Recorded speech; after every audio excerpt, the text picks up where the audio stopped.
So yun mga kadabarkads. May empleyado daw ng tape, binubuli ng TBJ vlogger. Hindi kami nambubuli. Kasi nag-aamon kasi yung empleyado nyo na si Ronron. Ngayon gusto mo sumama ka pa eh. Gusto mo dalawa kay ni Ronron, try natin. Dali siya harap na APT studio.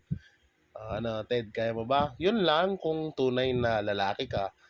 Kaso kung isa kang bayot, wala tayong magagawa. Baka manghipo ka lang. Mamaya hipuan mo lang ako. So, hindi mo na ako papayag nun, no? Tingin mo ng 1.5. Pahawa ko sa yung ano ko, yung tag dito, yung kalyo ko sa paa. Nagiiyakan. Tsura mo, bata mo pa, agnas ka na. Ay, nako, Ted. Sabi mo kay Rondron, paabot mo kay Rondron.